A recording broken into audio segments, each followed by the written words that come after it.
Hey, how you doing?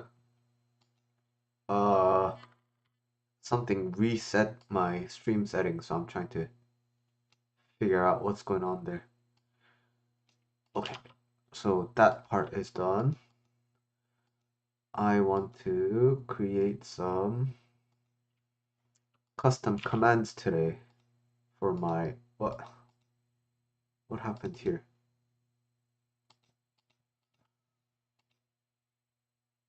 Yep. That is exactly what I am trying to do.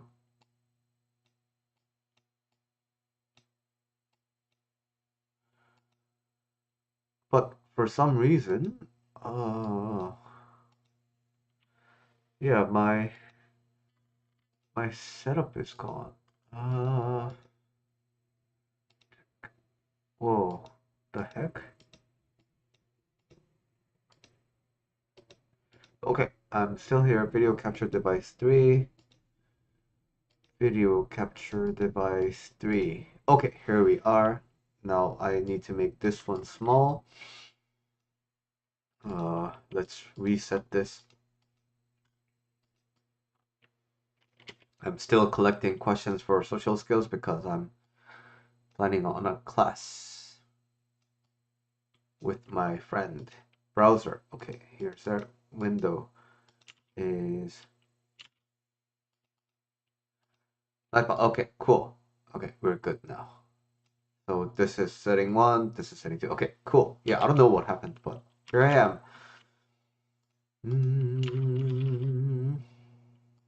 Today I'm early simply because I want to spend some more time at night with my wife. So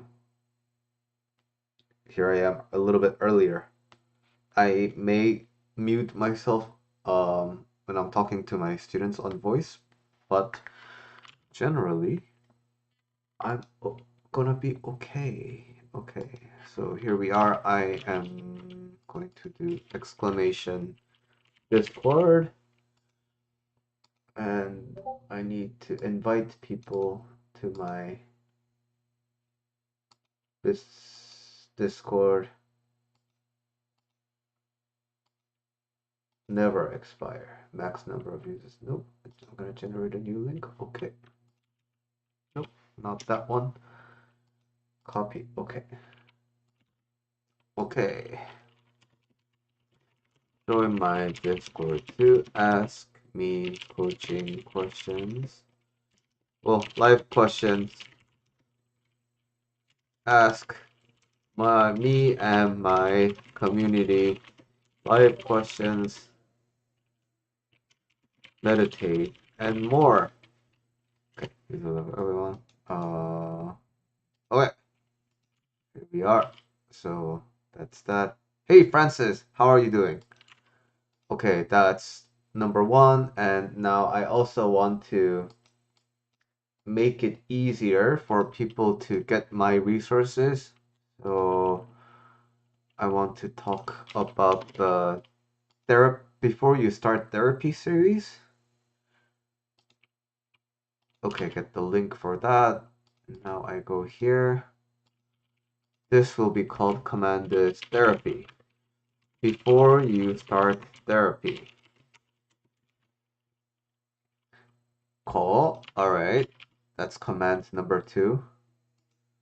Oh, you can ask here. I'm gonna write it somewhere. Uh so that I can keep track of it. Hi Kaylee. Hi Francis. All of you. You know, yesterday when I was sharing some of the YouTube stuff, I was like, "Oh, I hope this doesn't get TOS." Yeah, it got copyrighted. If you look here, yeah, partially blocked.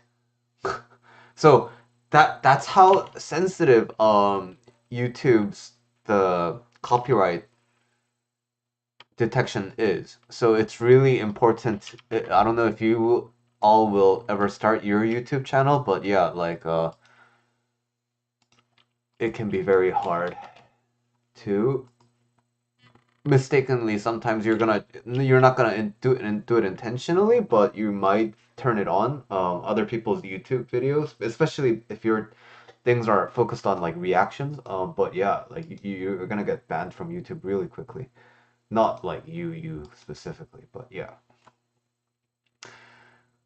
Children of Men. Dog racing? Oh, yeah, I guess people will do anything. I'm good. I'm good. I didn't eat that well today, but we can't eat that well every day, so it's all good. Another command I want to add is procrastination. Uh, free ebooks.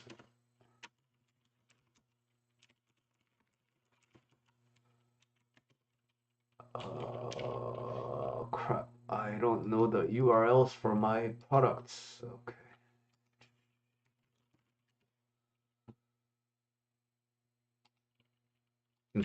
Free ebooks are here, and get the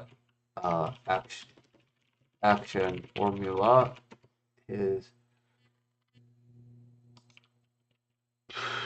where is it?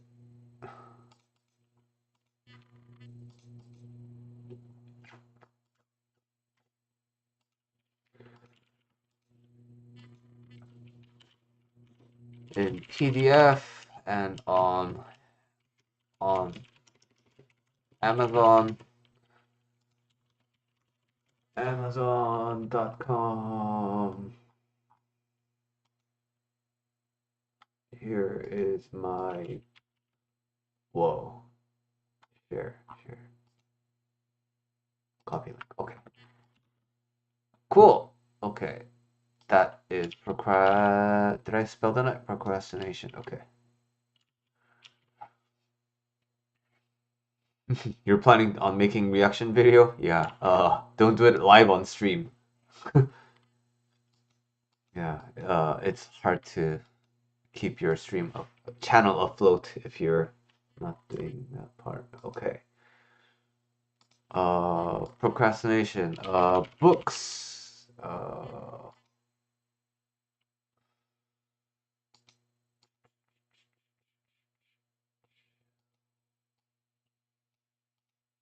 Is this it? Good. My books on Amazon. Boom. Okay. Why am I feeling isolated? Okay. You mean you feel isolated even when you are with people, right? Like, I think I see what you're saying. Okay. Thank you for that question. I will answer it during the upcoming community class, which I need to schedule with my expert friend, and I will, as soon as we can nail down uh huh, as soon as we can nail down something, I will let you know. Um, I'm just browsing through Instagram for to see if my friend messaged me back, and I was just mindlessly scrolling when I saw a picture of a cockroach, and I'm noticing that I don't have the reaction that I used to have. Like, I won't show you, but it's like right here, and I'm like really kind of surprised at myself right now. Like, wow, it's not freaking me out. Um, cool. I'll take that. And you feel different from others.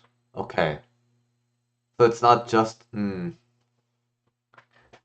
I don't mean to ask it in a weird way, but do you think you're better than everyone else, or do you think you are I think it's kind of both, right? Like sometimes you feel better than people, sometimes you feel like lower than other people, or maybe it's just genuinely different. But okay, I get it.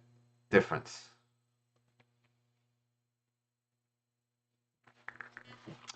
Okay, so now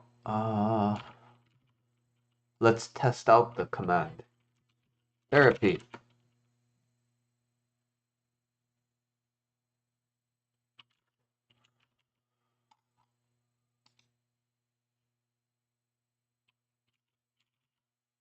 Oh, nice. Okay, you feel lower. Got it. I'll make sure to cover all the cases. Okay, I like it. I like it. It says also,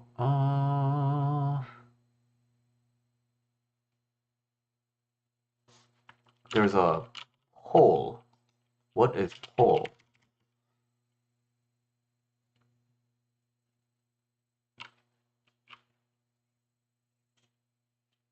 Hmm. Okay, let's read the documents. Poll, new title, option one, option two. Okay. So what should we pull here? Poll, new, title. Mm,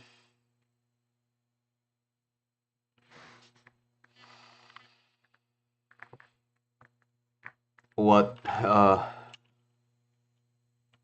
do, okay. Are we wearing masks even when we are alone? Option number one, yes. Option number two, no. Let's see.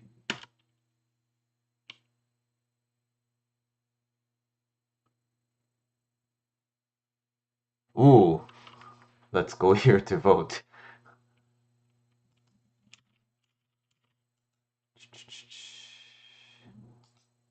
My dog is snoring again. And that never fails to make me laugh.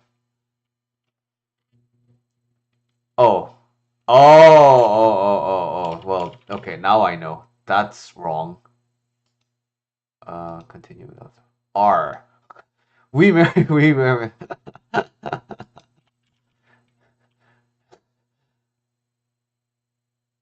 Uh, this isn't this. I think I did the right thing. Maybe I need to put it in quotes, but I think. Well, I'll vote first. Okay. Now it's counted. So let's. When you were a kid, Minion Frozen movie, but everyone likes them. Mm. So you feel like your taste are up for debate. Oh, it's not that. It's poll results.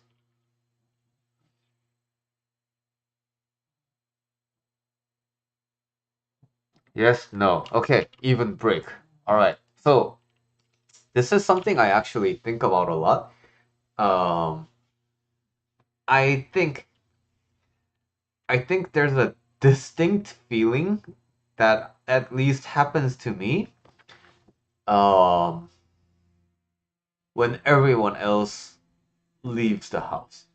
I started feeling it when I was just when my mom and my sister, everyone was out and I was home alone, and that at the time I didn't recognize that this was a distinct feeling, and then later on I kind of recognized that like when my wife goes to work and she leaves out the door and the garage door closes, I feel that like wave of like, oh, I'm by myself now, that feeling. So to me, that I interpreted that feeling as I'm really putting down all my masks. So that's why I personally thought that when we're like really alone, we don't put up the mask. But I think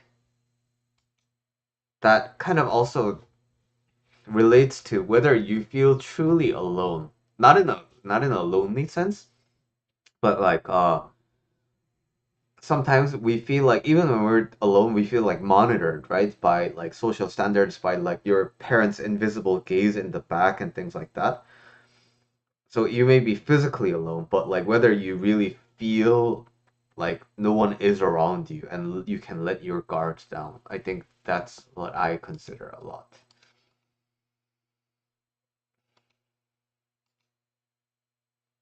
Okay. Yeah, you always feel like someone's watching me. You, yeah, that's definitely a feeling that can occur. So, should you believe that, like, oh, like, I, no one is here, internally, then I think you can start considering entertaining the ideas of like, oh, like I'm alone.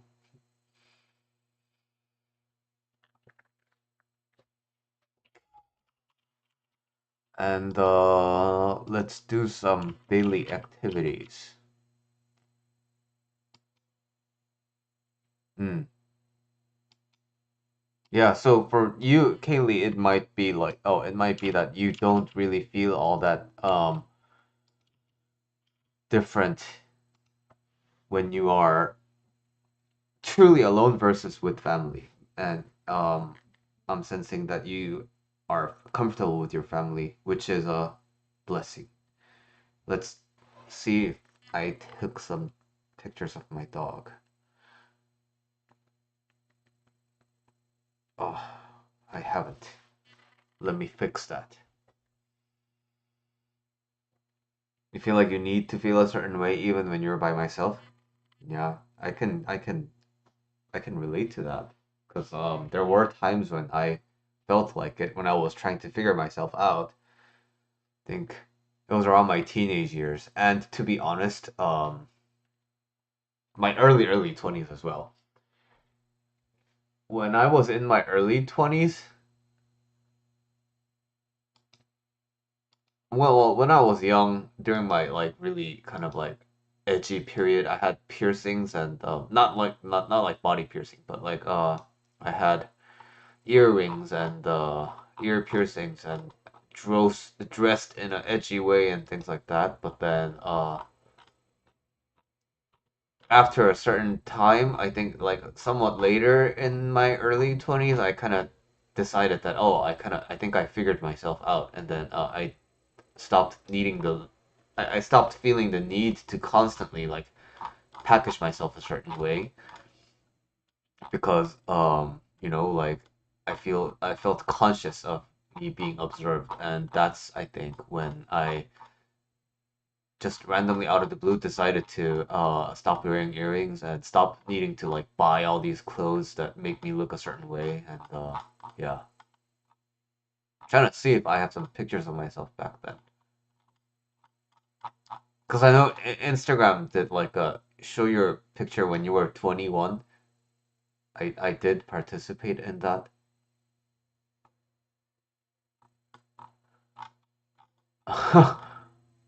uh, I did find some pictures, but they're a bit embarrassing to be honest. But here we go. Oh, are you guys are all seeing this anyway, huh? Yeah. Wait, you're not. Oh, okay, good. Phew.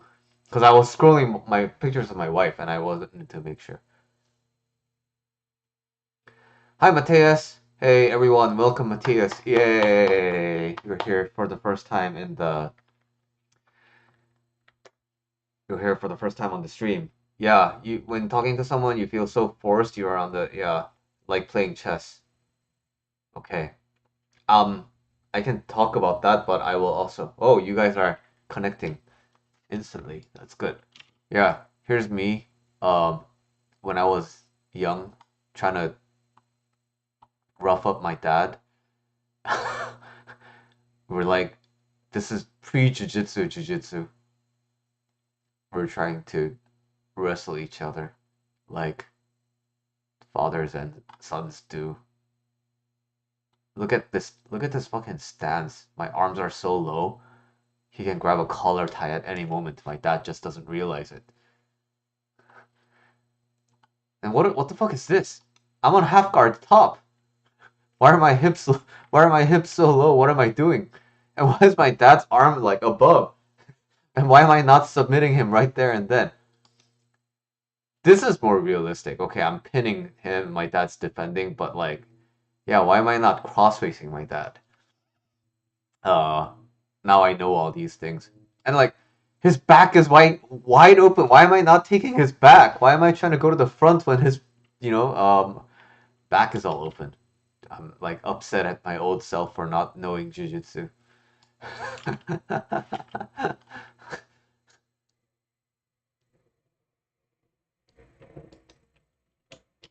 And here's my dad doing some lower body submissions on me. Why am I just taking that? I don't understand. Uh,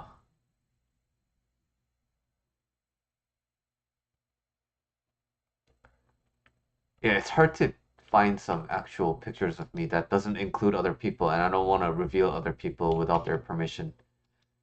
Here's me in a karaoke. In true Korean fashion, we all sing, but you can tell that I have a lot of angst in my face because I'm not truly happy back then. I had all these things to prove. Oh, uh, this was my birthday. Oh, my dad's wearing underwear. Well, too bad.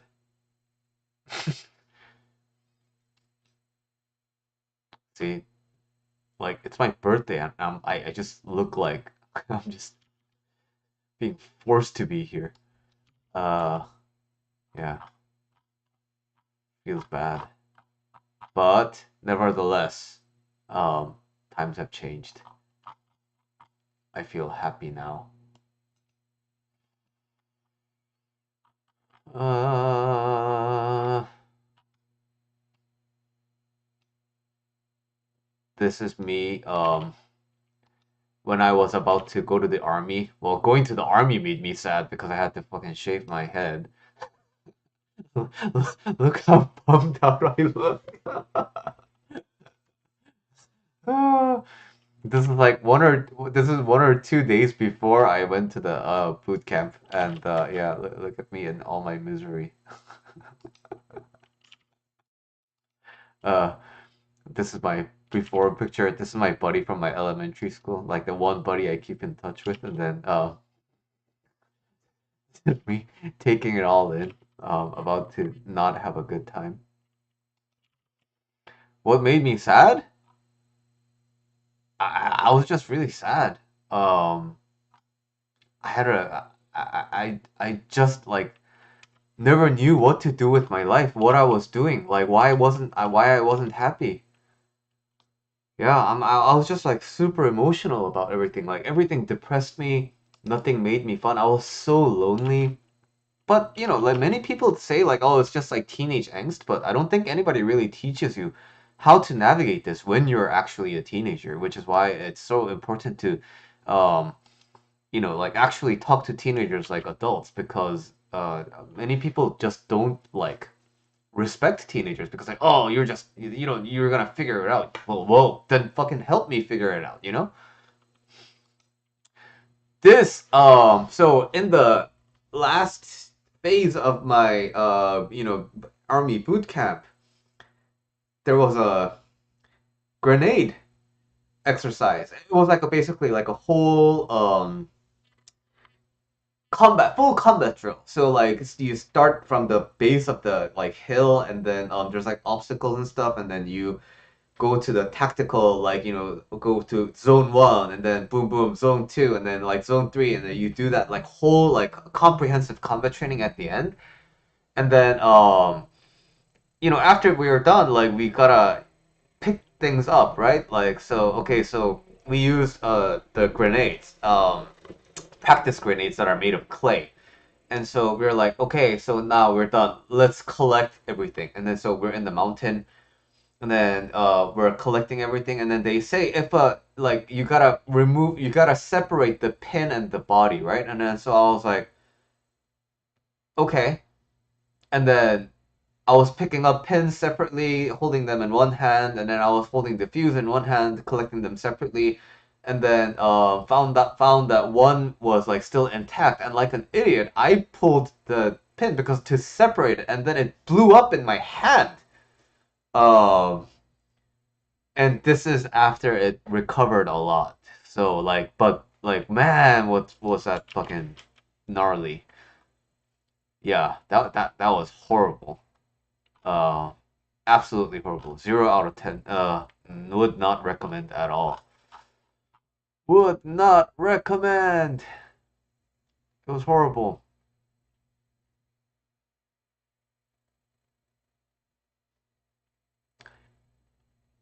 Army was just the worst. But at the same time, it became a reference point of how life could be. And then I think time to time, wow, I sure glad I sure am glad right now I'm not in the army. And it's important to have those low points and remember that life could be so much not good, but how you have it right now is really, really, really good. But again, we tend to forget that. Gotta not forget that.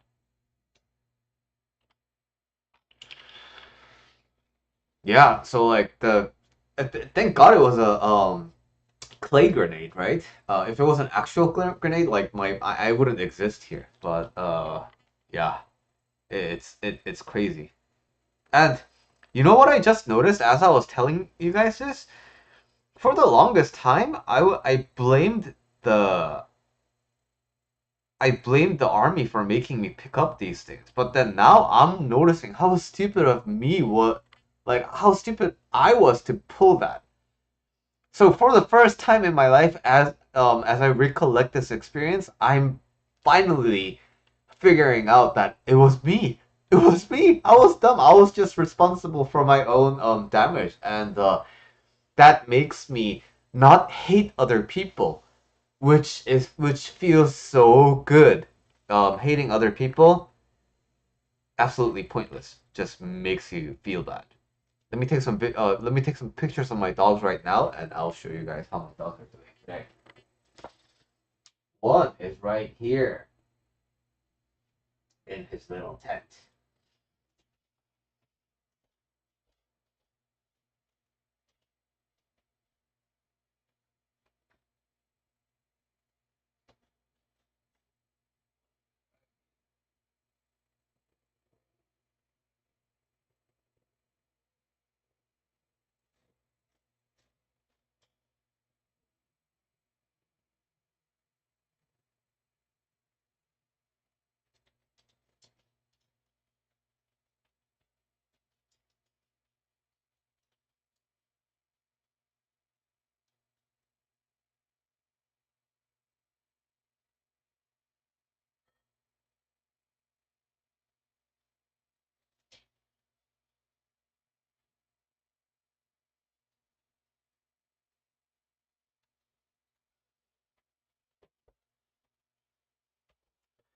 Okay, I am here, but Matthias, I'm collecting questions at this point, so that's why I am.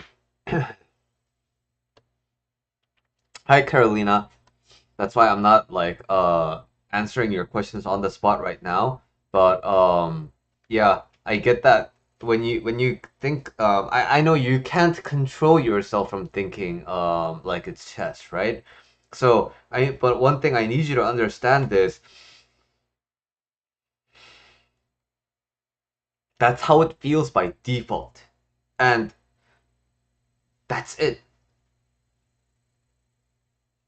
So like you're all from different cultures, right? I'm from Korean culture. I think Rio Chiba is from Malaysian culture. Kaylee and Francis are American. I don't know what cultural background you have, Carolina, but what's important is you just have a starting point with your culture, right? But I grew up Korean, but I'm primarily spending my time in the United States living like an American, right? So just like that, you can pick and choose your future direction, but we all need a starting point somehow. And so for you, autism and thinking of conversations and everything like social exchanges and transactions and it feels so like forced. That feeling is your starting point. But it's nothing more than that. So, should you choose to adapt to a different culture that's different from your starting point? Of course, it's not as easy as your starting point, and you may feel resentful towards other people for having your desired starting point, but it doesn't mean that you are eternally doomed to it. So, I want you to focus less on how bad it feels, but I want you to focus more on the type of conversations, the type of social skills that you want to grow. Because yeah, we could complain about it all the time. We could like just like feel miserable, but again, it just serves no purpose. It does nothing good for you. Nothing.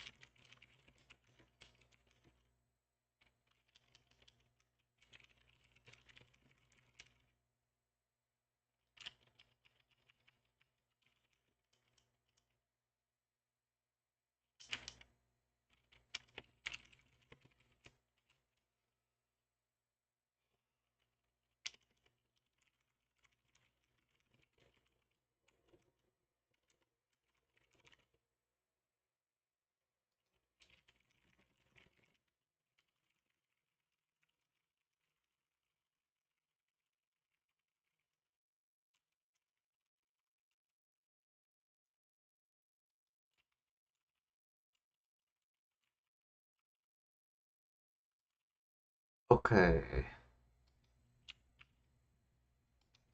Here is Billy Jr. right now in his tent, his natural habitat when he's in my room.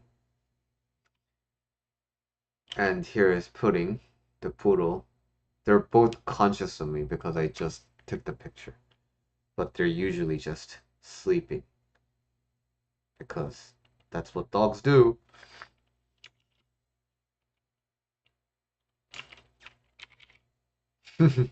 I love it when their face becomes like kind of flat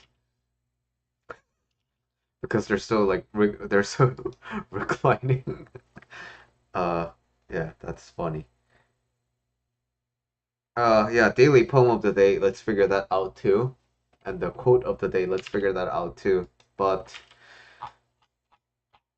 I want. I saw something.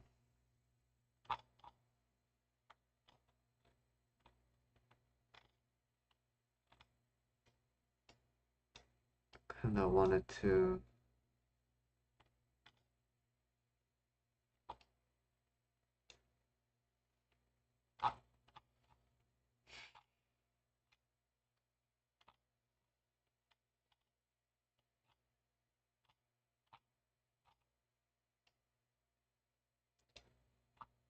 Oh well, I'll figure it out later.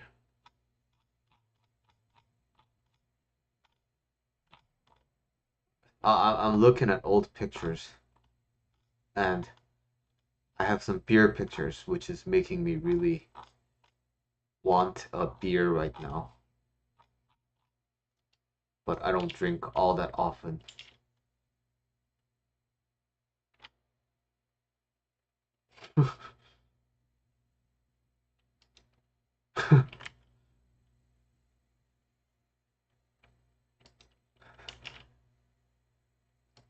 Here he is in Korea.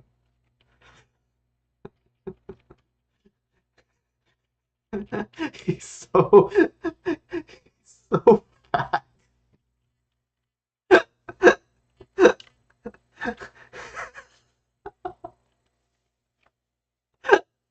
He's so fat.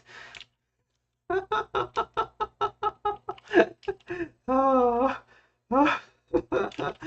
Oh God, he's so fat. uh, uh,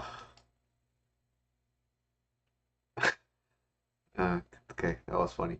All right, let's get down to business again.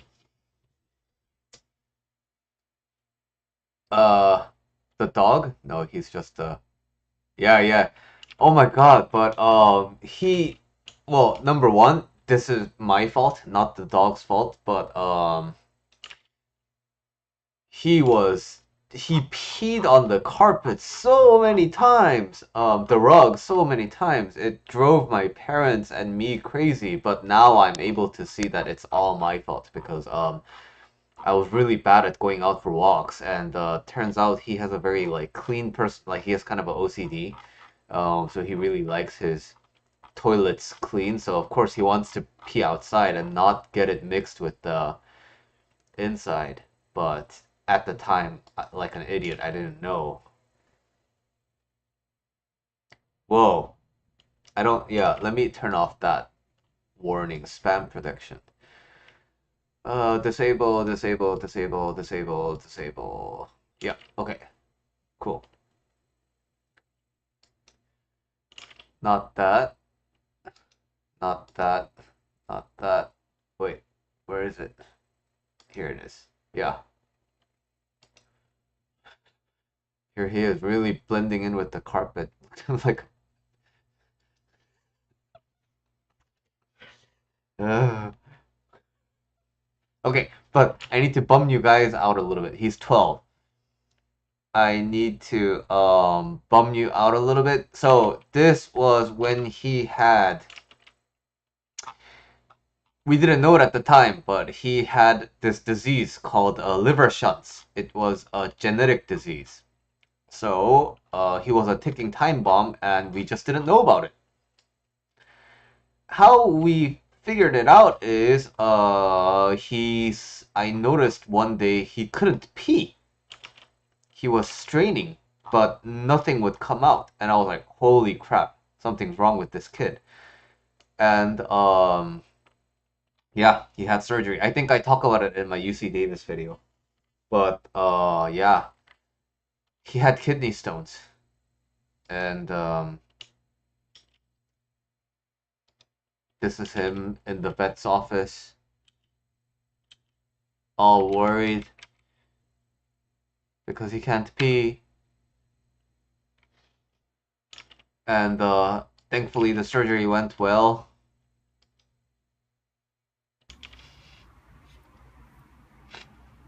And here he is in recovery, riding a longboard. You know, I let him ride one because he seemed to enjoy this. I let him ride one more time recently, but now he didn't. He wanted nothing to do with it. But anyway, since the surgery, he actually grew horizontally, which is very interesting because now his liver was actually working instead of bypassing a bunch of blood and filtering. So now he has become a longer dog and not this short little pig. But that is his life. So that experience, that surgery was in 2017, and I know that without that surgery he would have died. And that whole time of my dog's life was very like it gave me a lot to think about in terms of life and death and everything. And so I had a lot of I remember a few days ago where I made the dog guilt video.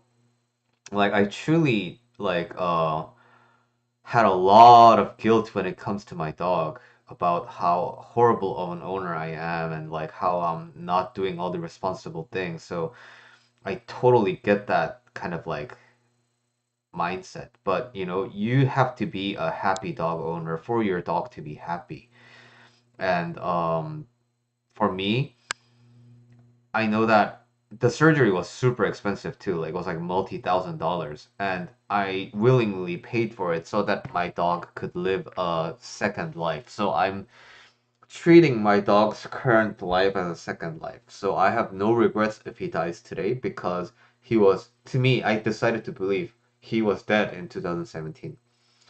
But he revived and he decided to bless my life with not just some days, but many, many more years. So I'm already very grateful. Of course, I'm still gonna try to keep him alive, but even if he is not alive, I have no more remorse. And that makes it so much easier to have a good time with my dog instead of being sad. And I think that is important.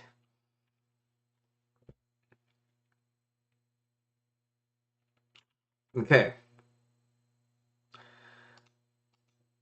poem of the day.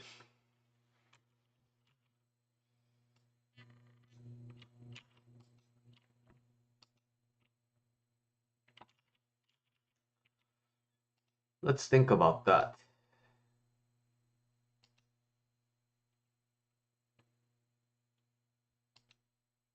Thank you. Billy Jr. was 5 years old. He was five. But apparently, for other dogs, this specific disease that he had, which is called liver shunt,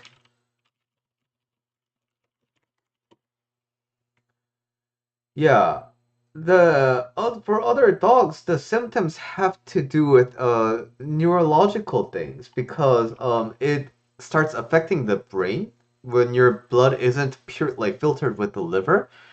So apparently, a lot of other dogs get brain dead and start having lots of like seizures. But for my dog, it manifested in kidney stones. So it was a lot of like blockage of the pee and a lot of stones. So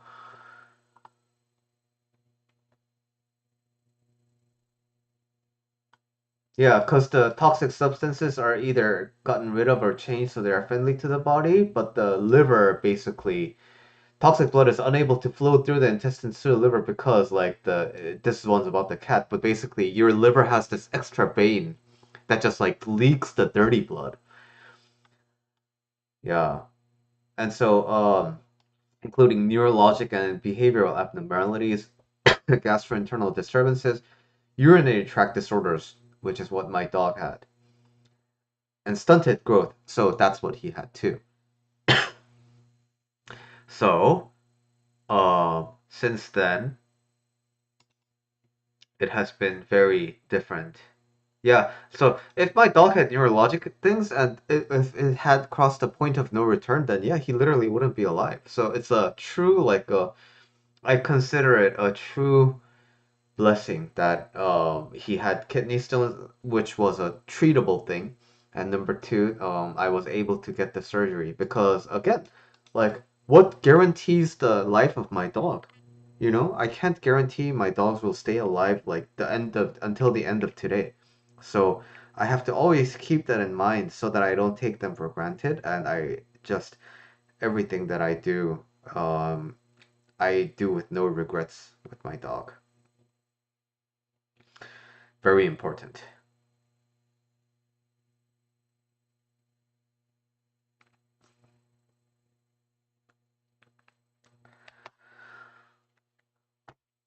Today's poem is brought to you by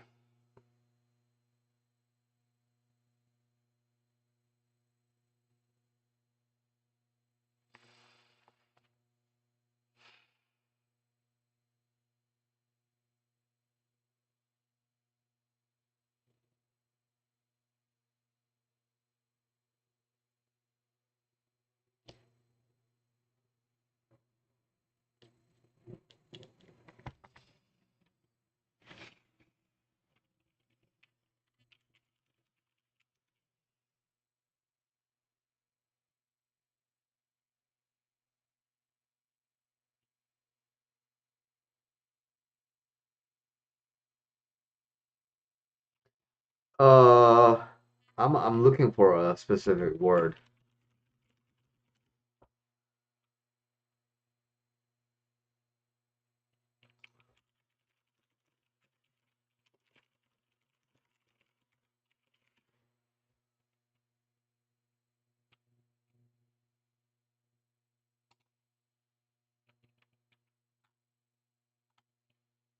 Okay, this is called a solutional cave. Wow. Wow. Wow. Oh, this makes me remember some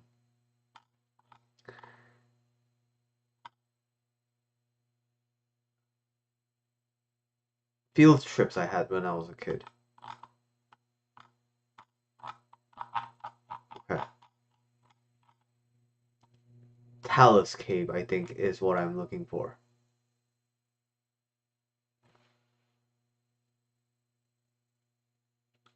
Well, let me explain in a bit.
Organ built in it? Like a music organ?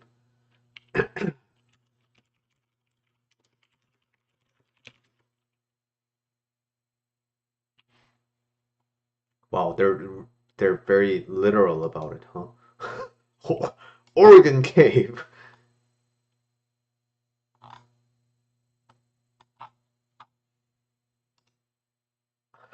Road is Organ Cave Drive.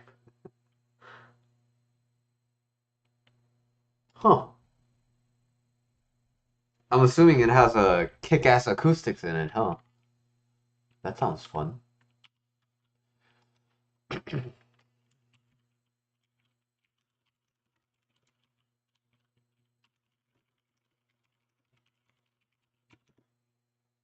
Okay, this is my writing for the day.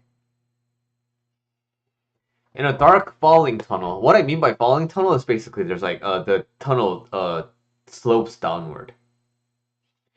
A joyful marble rolls, right?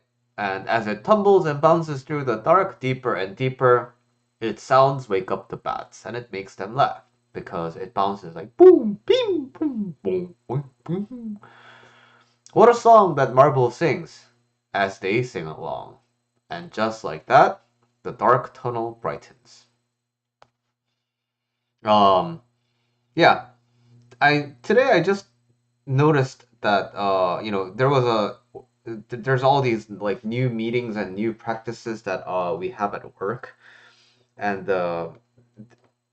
meetings that are kind of like scheduled and regular and happen every day, they tend to become kind of like they tend to become formulaic and they become too repetitive and kind of boring.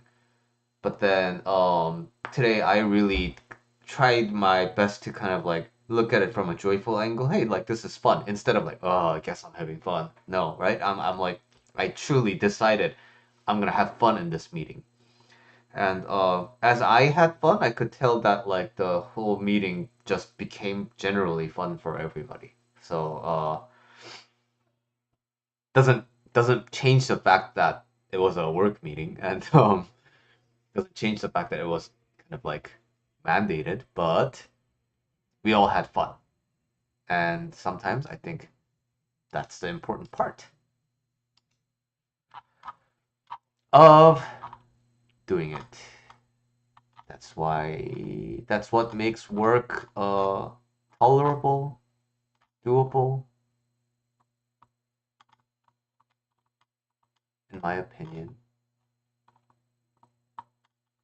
Oh, looking at some old pictures, and I want to show you my Hawaii pictures, but there's a bunch of pictures with my wife. So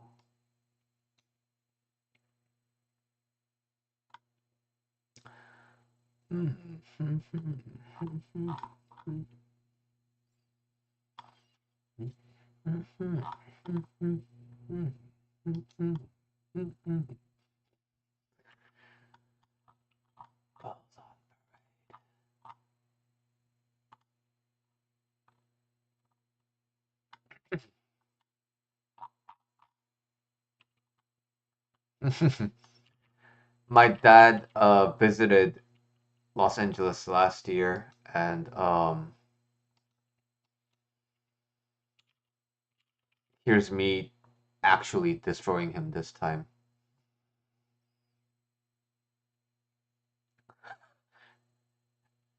Cause yeah, it isn't, it's not elder abuse because he actually started training too. So he needs to know how to train well by learning, by getting choked out by me.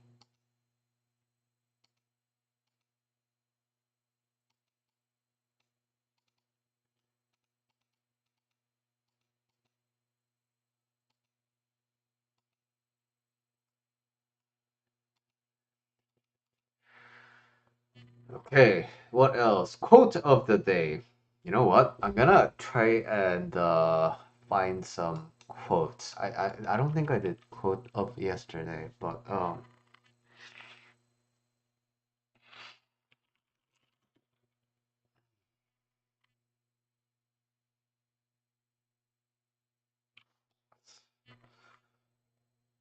something.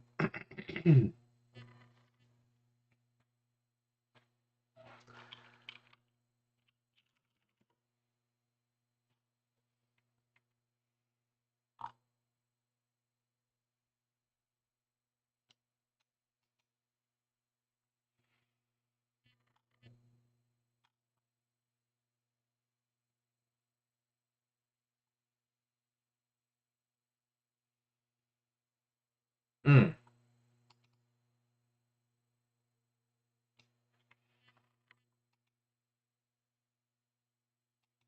song of the day. You know, you all have really rekindled my love for listening to music. Let me actually recommend the song for the day. It sucks that we can't hear it together, but okay, so many things of the day.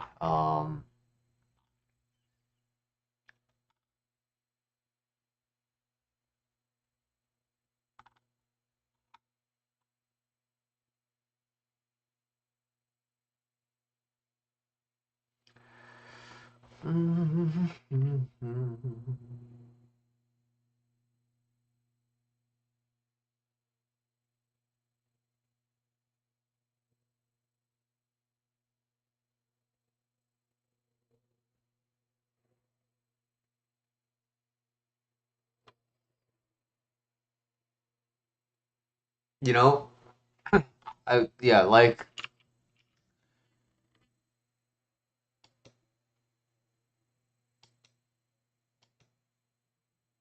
Ryo Chiba said, I want to relate it to the quote, not relate it to the poem. And I recently went grocery shopping and really listened to the lyrics of Michael Jackson's "Man in the Mirror."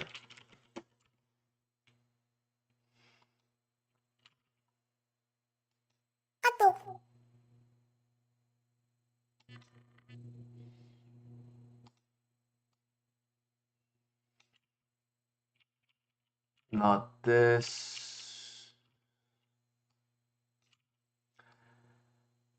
So, yeah, as I really paid attention to the lyrics, I think this song is just so good about everything. Gonna make a change for once in my life. It's gonna feel real good. Gonna make a difference. Gonna make it right. And see the kids in the street with not enough to eat. Who am I to be blind, pretending not to see their needs? A summer's disregard, a broken bottle top, and a one man soul. They follow each other on the wind, 'cause they got nowhere to go. That's why I want you to know. I'm starting with the man in the mirror. I'm asking him to change his ways. And so, no message could have been any clearer. If they want to make the world a better place, take a look at yourself and then make a change. Like, this is such a powerful line for multiple reasons, I think. Number one, it's telling you that change happens with one person at a time, and it's so easy to externalize this. The world sucks because you don't do anything, and it's so easy to blame politicians. It's so easy to blame people in power. It's so easy to blame the world for all these things, right? So this song is like, stop doing that, like it's not all about, hey, just like change yourself, man. It's not about that. It's honest to that tendency of wanting to look at outside while telling you that, hey, it's not like, yes, something needs to change, something outside needs to change, but what is that thing? Like, it's that man in the mirror who's got to change. So powerful. I've been a victim of a selfish kind of love. It's time that I realized that there are some with no home, not a lit nickel to loan. Could it be really me pretending that they're not alone? And where I live, California, there's a lot of homeless people, right? And I have my thoughts about homelessness and what we need to do to, homeless people. But I because I'm not really clearly like determined in the way around homeless people. I don't actively help homeless people, but at the same time, there are things that I actively think I'll talk about, like do something about, which is like animal well-being. So that's why I donate to the rabbit rescue every month, and I donate to UC Davis every year. So it and it's so easy to not do those things, but at the same time, also it's so easy to do those things. And so I'm really today. It's all about the choice and the commitment you can make at any moment. So I'm asking you to start with the man in the mirror. That is the song of the day. And also coincidentally the quote. But actually, for a quote, I talked about this quote in the book that I reviewed for my YouTube channel.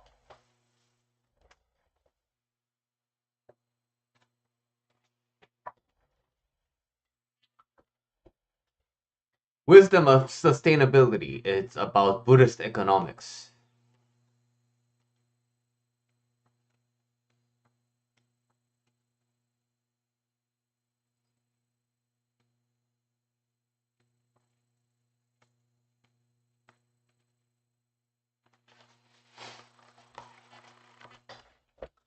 So this is chapter 2, and there will be a quote later on.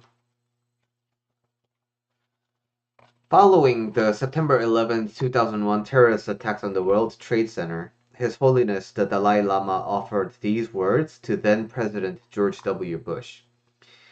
We need to think seriously whether a violent action is the right thing to do and in the greater interest of the nation and people in the long run.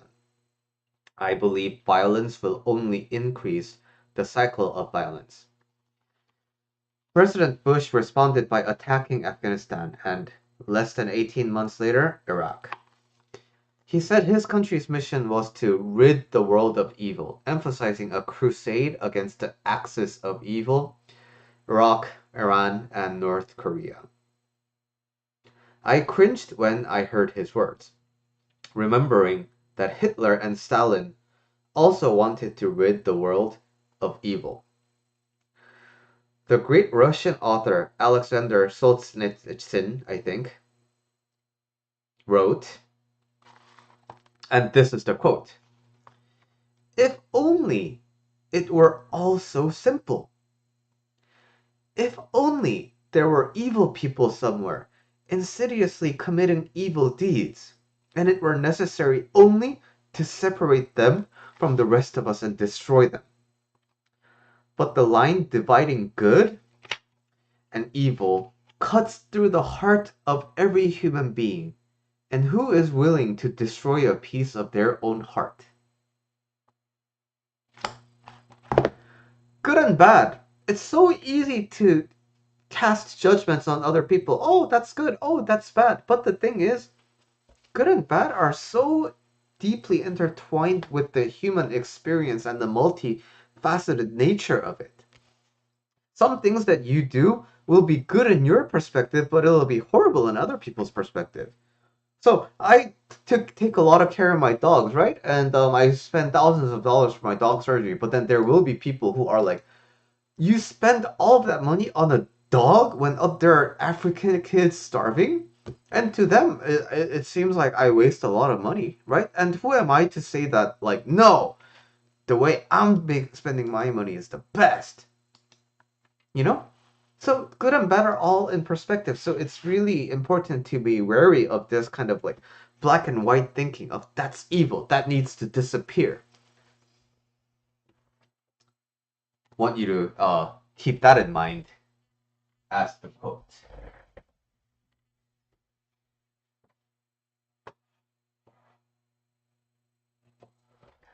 of the day. Yeah, martial arts. Brazilian Jiu-Jitsu is not cheap, but I would definitely recommend Brazilian Jiu-Jitsu because number one, it's practical. Um, Number two, it teaches you a lot about biomechanics. It just helps you move in general. And number three, it's a very rare martial arts where you spar in full intensity without having to worry about getting hurt. So if you do boxing with full intensity sparring, you would not last a long time. But jujitsu, you can go full intensity and you don't have to be worried about getting hurt in general. Are there exceptions? Yeah. Are there people who want to yank your arm because they want to prove that they're better than you? Yeah. But in general, you can see that about everything. So,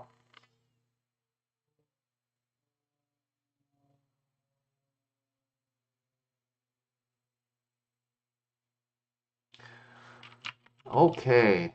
Uh,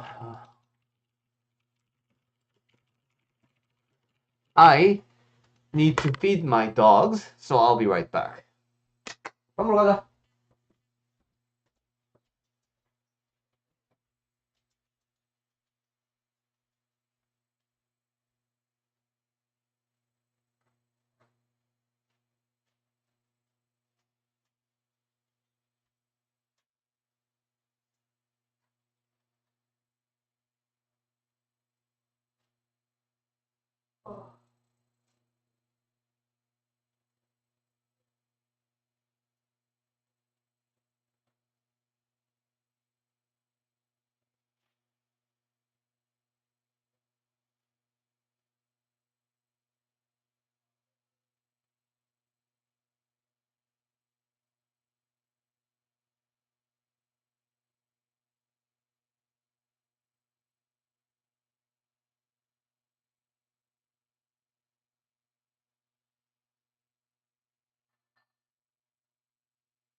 You don't even know my name, do ya?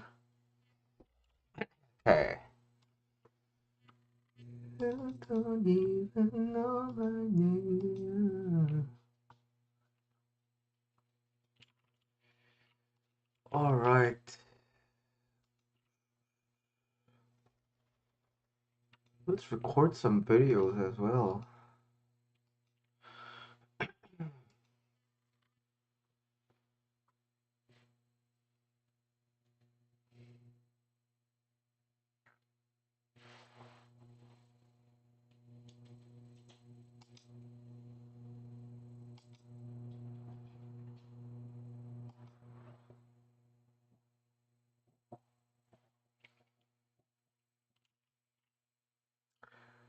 Hi, hi.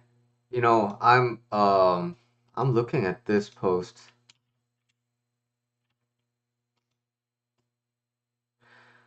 How do I politely say no to my colleagues constantly swapping lunch with me? Um, so I totally get this, right? And I know this is not applicable to like everyone. But in these types of scenarios, just entertain the idea of this person wants to taste the food I bought, right? And the colleague clearly likes it. So if you could make the decision to be like, you know what? I don't need to make it a trade. So I don't like her food, so I'm not gonna eat her food. But now, as for me, like I can make the decision to just feed extra.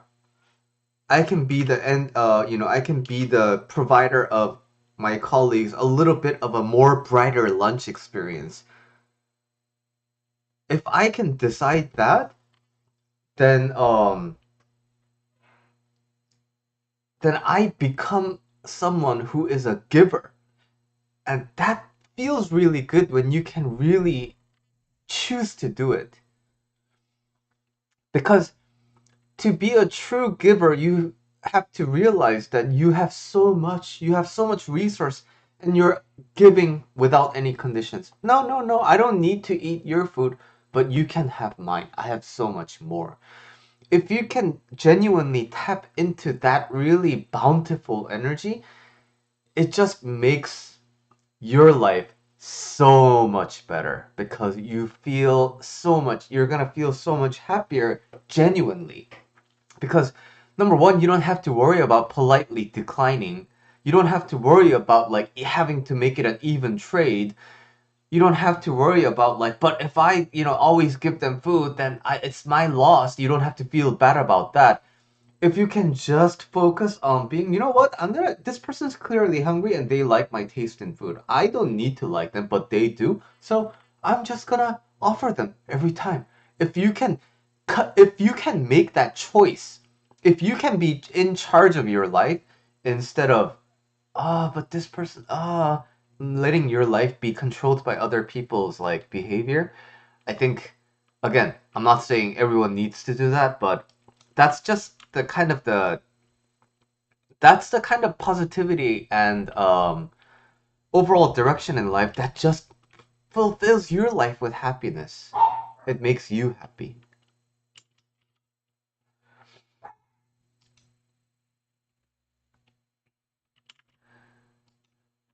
It's scary how much of life's success ultimately comes down to luck. So many people like to say hard work and talent makes you successful, but there are many hard working and smart people who never got a chance. There are people who could have been doctors and engineers who were born into a farm where they are forced to work in the fields for the rest of their life. Think about many people who were depressed, gave up in life because they got constantly rejected by peers. Think about people who studied to be engineers or scientists but never could have. Yeah. Yeah. So there is a point to this, but ultimately, um, this kind of thinking is what really takes all the power out of your life into the world's hands, because this line of thinking actively punishes you for trying, because everything's down to luck anyway, right? So everything that you do is a waste of energy, and this kind of line of thinking is the, in my opinion, highway to depression. So, but there is a greater point. This person is like making a, there is a point, right? It does come to luck. So, here's a general discussion point for you. Like, yeah, a lot of life's success ultimately comes down to luck in some perspective, right? So, in your opinion, I don't know how many people are here right now. Okay. So, in your opinion, like, what's the right way to think about this? I'm interested to hear, because I talk a lot I talk a lot proactively, but I live in my head, and I'd like to kind of get some ideas on what you're thinking when it comes to, like, is life unfair? Is everything so dependent on luck?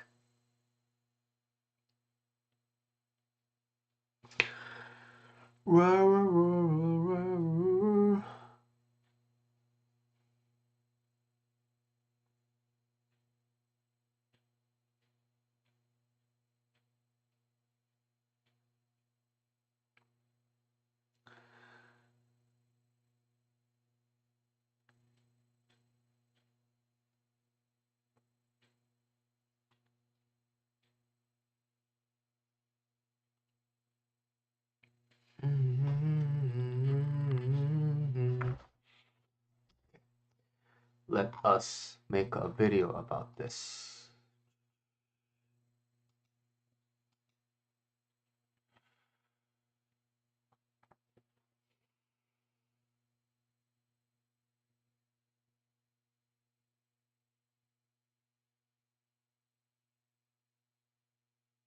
You think yes, luck and karma play a big role? Yes.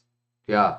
So if that's it, then, like, is there a point in trying?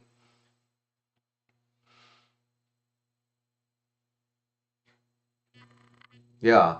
So luck is a large part, right? So if luck is such a large part, I can, like, yeah, when we think like that, of course, then it's very demoralizing. It feels like there's no point, because yeah, what you do only has limited effects. But let's discuss this further as I start recording. It is scary how much of life success ultimately comes down to luck. And now I will let you pause the video and read the text in its entirety, but the general sentiment of the post is that, yeah, you could work hard, you could have a lot of talent, but it's not uniformly applied that everyone will succeed. Everyone with the same amount of hard work and same amount of talent will be same successful. No, it depends on luck. That's the gist of what this post is saying. And now, there is a lot of truth to this, right? There are a lot of talented and qualified people who aren't really necessarily thriving in life because they didn't have their share of luck. So while there is truth to this general sentiment, this kind of line is dangerous for a few reasons. Number one, it actively punishes trying. So we live in a world with finite resources. We can't sustain everyone, and we can do these things, but ultimately, it comes down to luck. But when you really think ultimately things are down to luck, then what's the point of trying? You don't have to do anything, and then you may be lucky, right? You can try your best, but then you may not be lucky, right? So the end result is determined by this coin flip. So what if the work that you put in is not guaranteed? Why do it? Right? It actively punishes doing things. Therefore, this kind of line of thought is the beginning to the highway to depression. Because, again, there is no point in you trying to change your life because it's dependent on luck anyway. Second line of why this is a dangerous line of thought is because when you have this kind of a mindset, you look at other people who have success and discredit them.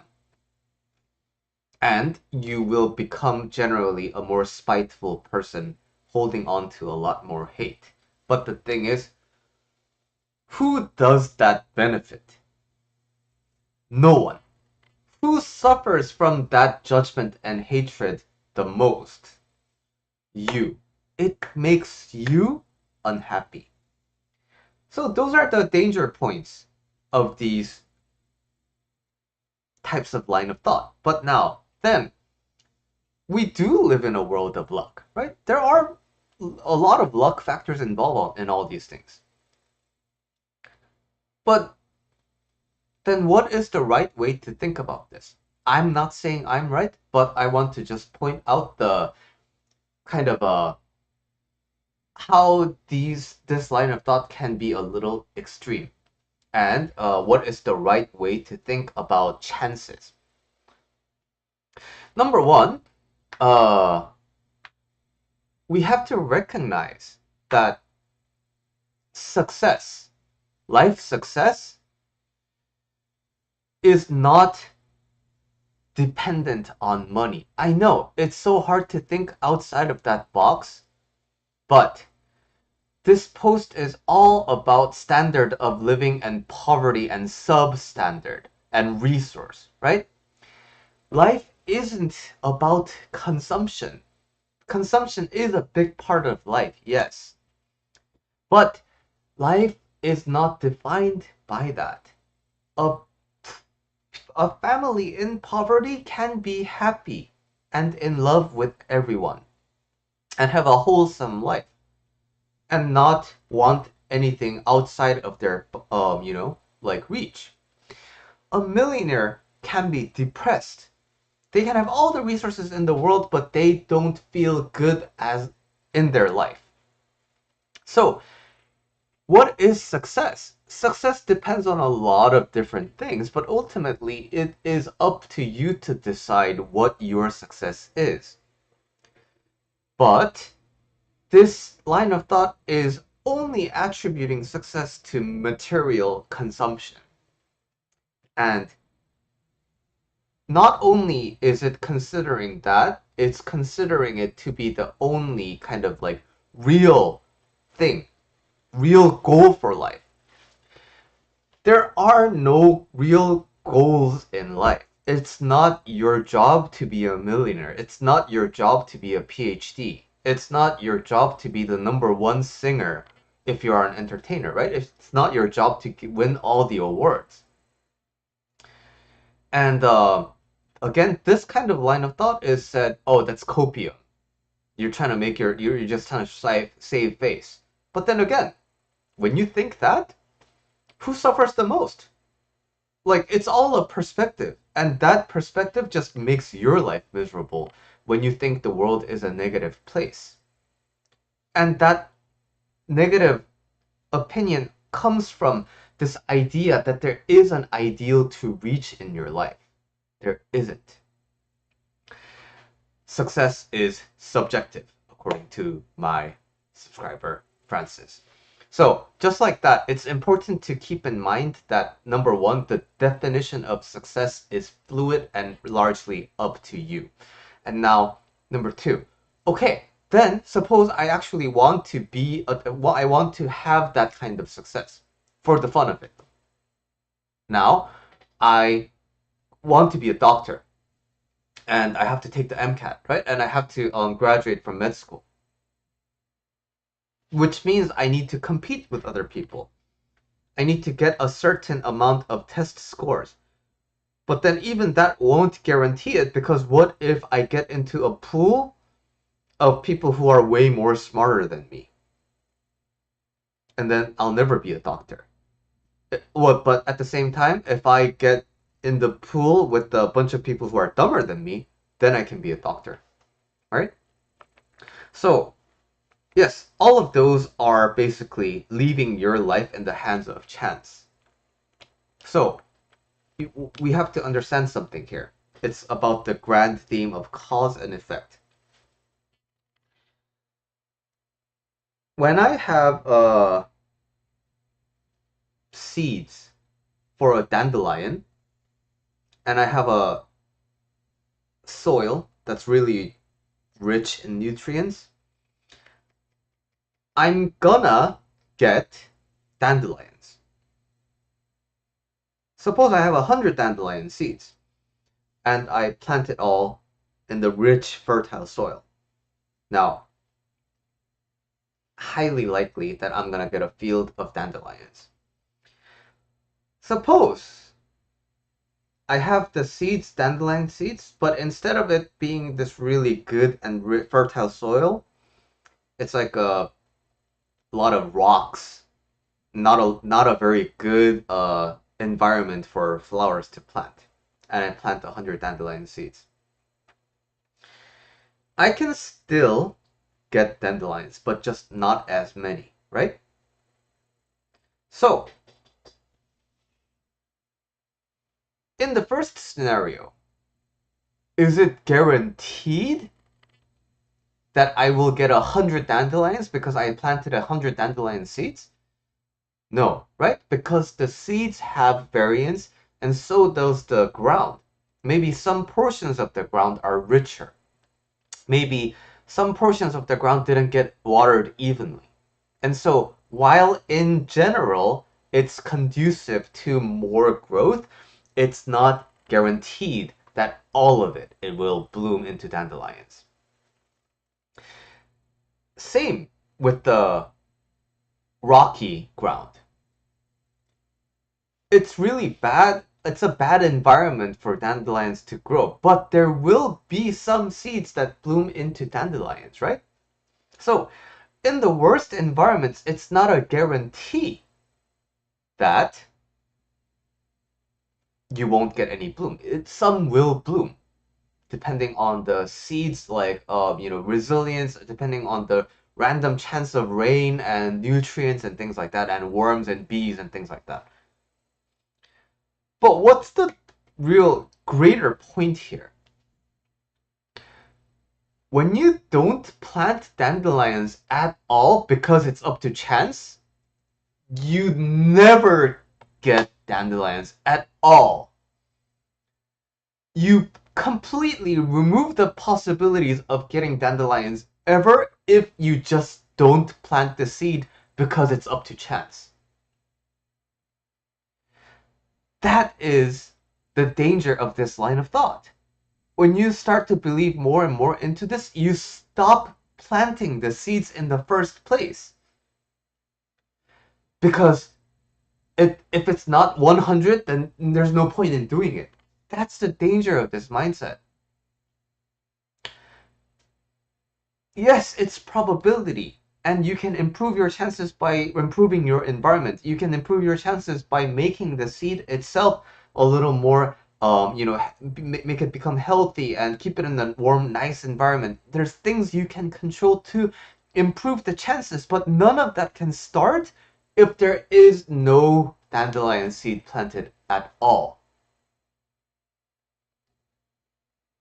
So if you are watching this video and you are afraid of, trying because you tried so many times and you failed so many times and you want to give up because it's all up to chance anyway, the only way to make sure your success never happens is to just never try at all. And the point isn't to harvest a field full of dandelions. The point is the farming itself. Because as you plant the dandelion seeds and as you water it and as you watch it grow, you will come to learn about farming. You will come to learn about plant ecology. You will learn to see what factors actually contribute to what thing. And that experience is the point. And if you like planting dandelions, good. The next time you do it, it'll be more informed. You don't like planting dandelions? Good. Now you can make an informed decision to do something better with your time, something that you find more fulfilling and entertaining. If it's not dandelions you want, maybe you'll get sunflower seeds, maybe you'll get cherries, maybe you'll get apples. All of that is learned and experienced by you actually planting the seeds. Even if it doesn't lead to 100 crops, even if it doesn't lead to you to be the richest farmer in the world, that was never the point. The point was to participate in life, participate in things, and experience the things that happen as you go through the motion of life. That, I guarantee you, will make your life so much happier than thinking about success like this. Cool. Stop recording. All right.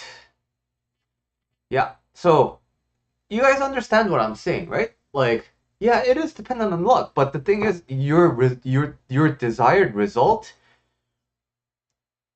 if you're focusing on the outcome and you're having a black and white kind of like all or nothing about it, of course you're gonna have a bad time. You're gonna have a horrible time. But again, that is not the point.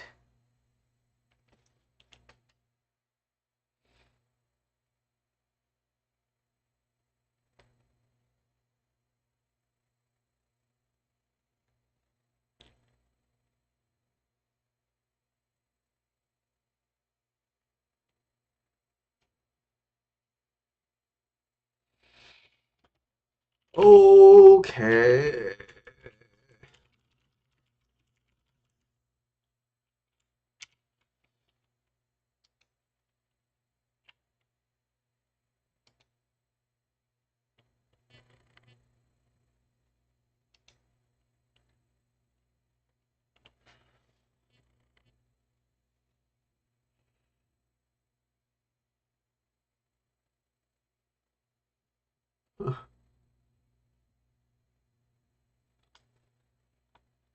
In the world of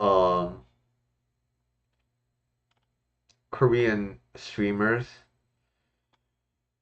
there is a game the streamers like to play, and it's basically a tournament.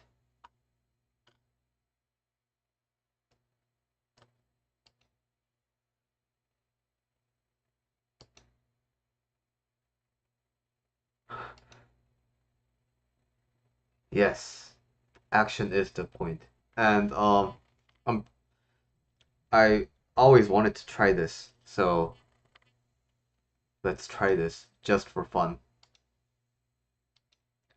Okay, so the game is simple. I pick what I like the most, and out of the two options, um, just for fun, and I guess it'll give us some things to talk about as well. Okay, what do I like? Pad Thai or mashed potato? Um, to be honest, pad Thai isn't my favorite food of Thai food. I actually enjoy I'm like salivating now. I actually really like duck. I really like duck noodle soup. Roast duck noodle soup is my favorite. Um, my wife loves pad Thai, and I don't like pad Thai. I think because growing up I didn't have a lot of good pad Thai, but these days in my neighborhood there's a lot of good pad Thai places, and so now I've gotten to love them a lot more. Um, so I enjoy pad Thai, but at the same time I really like I'm a big sucker for mashed potatoes as well. But this particular presentation of mashed potato, I don't like. I like it when it's like buttery smooth and with just gravy. This just has too much going on in it. And because we have to pick one, um, ah, I'm gonna go with pad thai. Okay, next one. This is Korean food. So this is fermented bean soup, and this is a seafood soup. Okay. Um, I'm more of a fermented bean soup guy because only reason I don't really like seafood. I can get it. When my wife wants it most of the time, my wife loves seafood. I'm just not uh I'm just not a big fan of seafood. I never willingly choose seafood unless it's like a really specific day I want it. Oh, you don't like mashed potatoes? Kaylee is saying she doesn't like mashed potatoes. I don't know. I like it. I just like any kind of potato in general. Um, so yeah, I feel like seafood sometimes, but not all the time. But when it comes to fermented beans and like vegetarian dishes, especially tofu in general, I'm always a sucker for tofu. Um, so I'll go with this. Oh, Beijing duck and salad.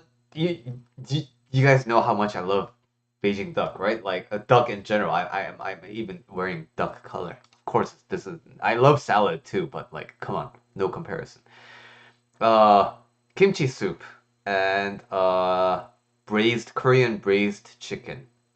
Okay, so Korean braised chicken is really good, right? But it's usually prepared in a really large portions, which means it's always left over. And when you have it the next day, the meat is always a little bit more chewy.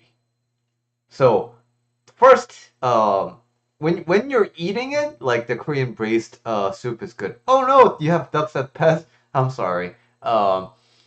Okay, just for that, I'm gonna eat. I'm gonna try to not eat ducks. Okay, but anyway, yeah, the this it's good when you're having it, but the next day I like it less. Whereas this is always the left, always guaranteed to be good. So I'm gonna go with the left.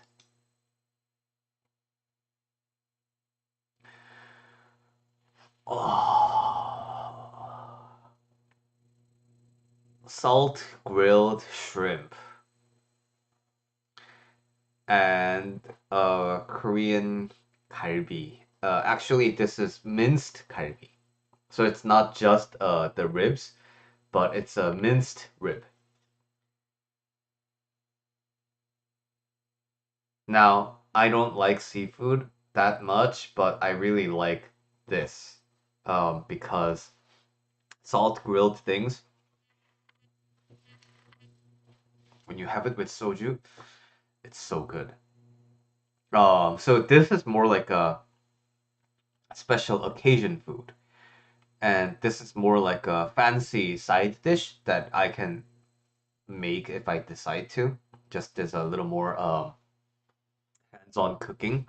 So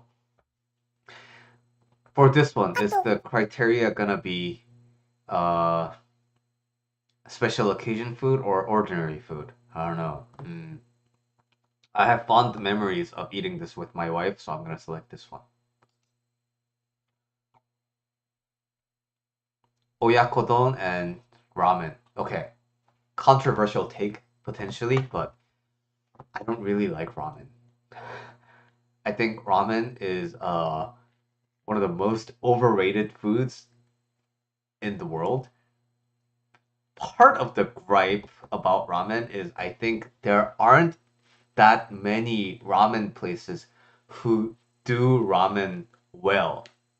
So what happens most of the time when I get ramen is the broth and the noodles, they don't really mix.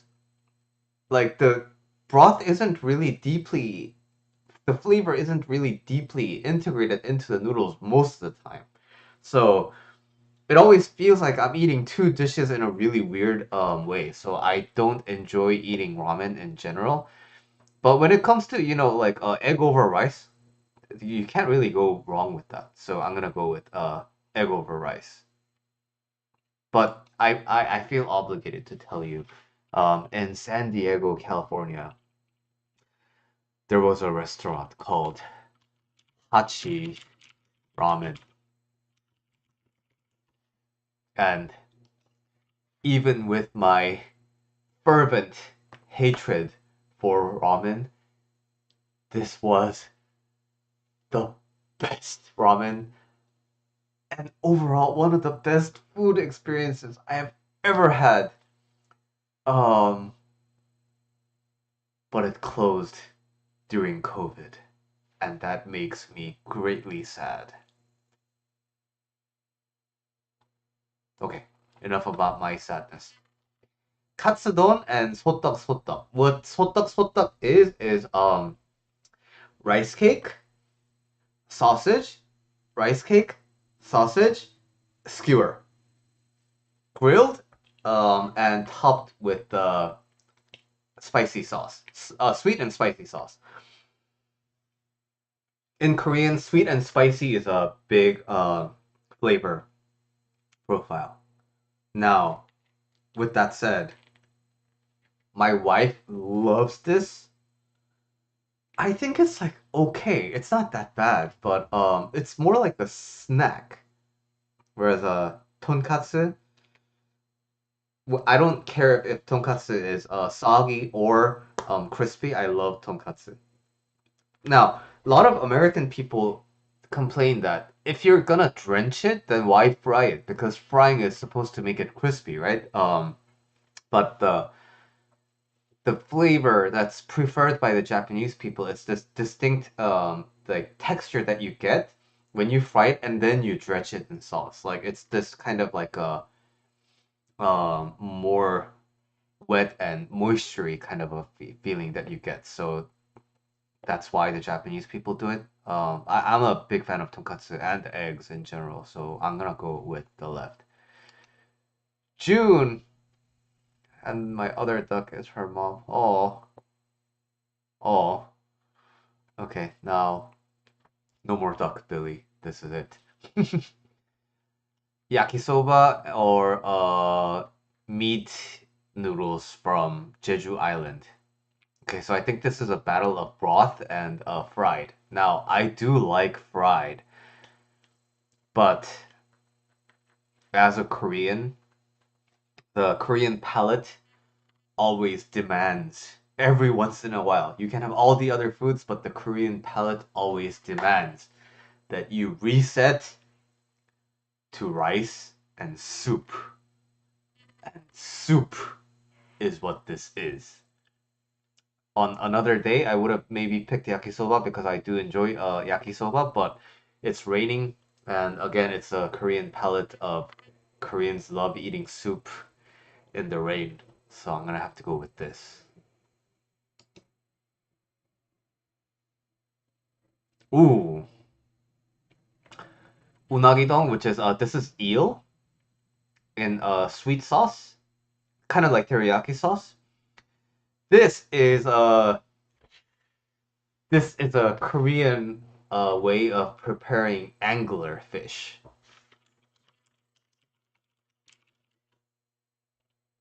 Yeah, uh, they look weird, but this is this on the right.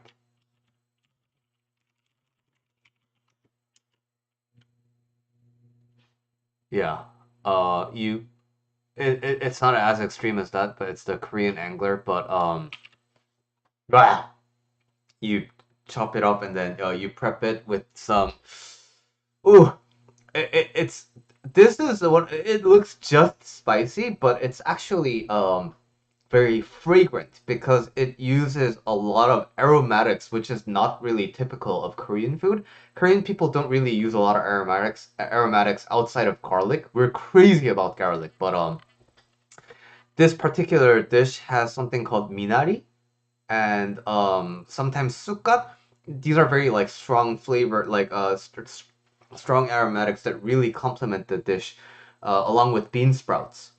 And I think the fish by itself tends to be a little gamey, and I think that's why you add all the aromatics in it. But I do love unagi, but I gotta have to go with this because yeah, a simple and rich flavor profile versus a more diverse, like aromatic and varied texture. The anglerfish itself is very chewy and tender. It has a mix of parts where depending on whether it's fatty or not. Um, but the sauce, the texture of the bean sprouts and everything, oh, so good. It's called aguchim, and I think Orange County there's a bunch of restaurants that serve this. So if you're interested, ooh, curry katsu versus paella. Now, I used to like paella, but um, the last time I prepared it, I made too much. And just like the Korean braised chicken from the last one, um, I had to eat the leftovers way too many times, and then I just kind of got sick of it. I made the Valenciana kind of style of paella, so yeah, it was good, but I'm just a little bit sick of paella right now. So, and again, I'm a sucker for katsu, so I'm gonna go with katsu. Ooh, flaming spicy pork feet versus Indian curry and naan. This one's a hard one.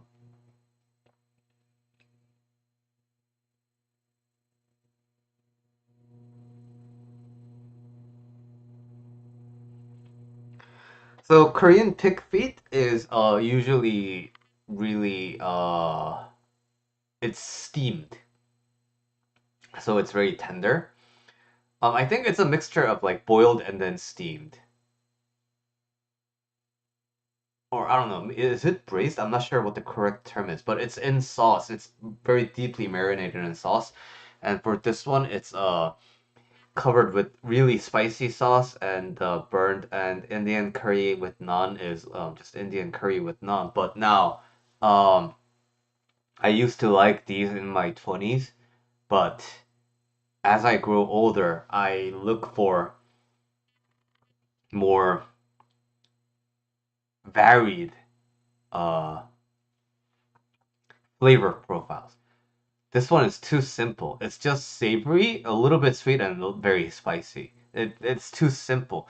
But when you get good Indian curry, it's so many flavors happening at once.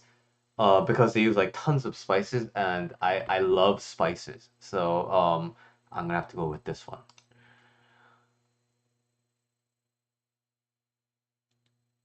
Mushroom, Korean style mushroom stew, roast beef. I'm trying to eat a lot less red meat because the consumption, especially when it comes to cows, are responsible for a lot of the environmental things. So as a practicing Buddhist, I'm trying to reduce my consumption. So hey, see you, Francis. I'm gonna go with mushrooms, and I like mushrooms in general. Oh, this is like a Korean food tour for you guys. 돼지국밥 is the left one, and it's basically pork soup, but it's a regional dish from where I'm from, Busan, and its trademark features are the really white broth along with chives. You eat this with a lot of chives, and you season it with shrimp paste. So those are kind of the distinct features that this dish only has compared to other Korean dishes, Korean soups in particular. This is pickled abalone. Now, my wife loves abalone. I'm not too big of a fan. Uh, and this is representing my hometown, so I gotta rep my hometown with this one. 돼지국밥. ochazuke, which is rice with tea, and bibimbap. Well, as a Korean person, you can't really say no to bibimbap. And to be honest, I've never had ochazuke before, so I'm gonna have to go with bibimbap. Simple one.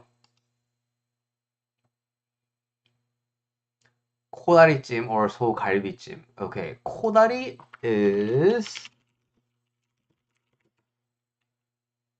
nose bridge. No. Pollock. It's steamed pollock and Korean steamed, Korean braised ribs. I do love the ribs, but again, being a more practicing eater, I would have to just, if this is just a decision between red meat and seafood, and although I do not enjoy eating seafood, I will pick seafood. This tends to be again Korean flavor profile, sweet and spicy. Brisket and tripe. So something I find interesting is that Americans like to barbecue brisket, and Koreans like to really thinly slice it and grill it like this. As you can see, both are very, very, very greasy. Um, Tripe, of course, is greasy because it's just the intestine, so it just has a lot of like that innard gut. But to counterbalance this, this is usually eaten with a lot of other vegetables. So I think that kind of balances the flavor out. But when it comes to brisket, I think I've had this grilled brisket too many times where it was just too greasy. So out of the two, I would much rather pick the more balanced one that has veggies. Okay, now we encounter the ones we've seen before. Egg rice, egg over rice, or grilled shrimp. I don't know. Must be the rain today. I'm feeling like something warm and soupy. Katsudon or pad thai. Again, warm and soupy. Bibimbap or okay, this is basically a battle between meat and vegetables, and I want to go for a little bit more veggie in my life. So this, mushroom soup, or this is soup, and this is again something to Koreans eat a lot during the rain, and it's raining outside right now, so I'm really feeling like this. Naan or I gotta go with again soup. I'm just feeling really like soup. I've had noodles for lunch today, so I'm gonna go with the non-noodle one, and it has tofu. No more duck. This one's for you, Kaylee's duck, June. Uh, stew. I mean, soup. Okay, curry. Okay, again, soup. Ah, is it warm and hearty or is it vegetarian? I've eaten a lot of meat in my life, so I think it's time to be responsible. Again, more veggies. The meat is optional in that dish. Uh, the sound of rain is really making me want this. Oof, this is the battle. Kimchi or doenjang?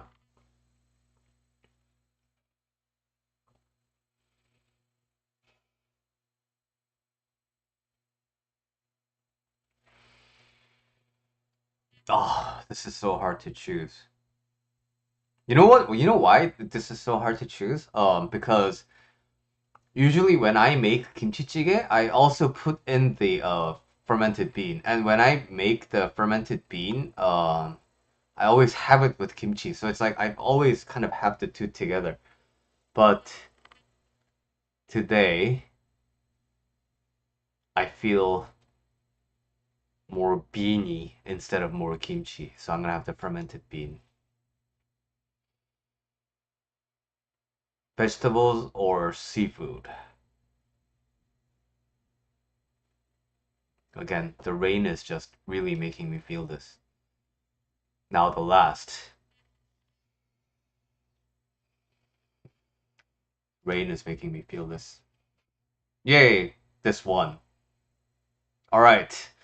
Um, that was my first trial at this new kind of content. I always saw other people doing it and then wanted to try it for fun.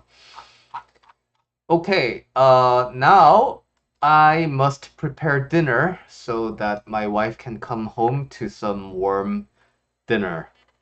So I'm going to depart now, but thank you so much for joining again today, and I'm gonna see you tomorrow as well. Just gonna kick off the YouTube video upload while before I go. There we go.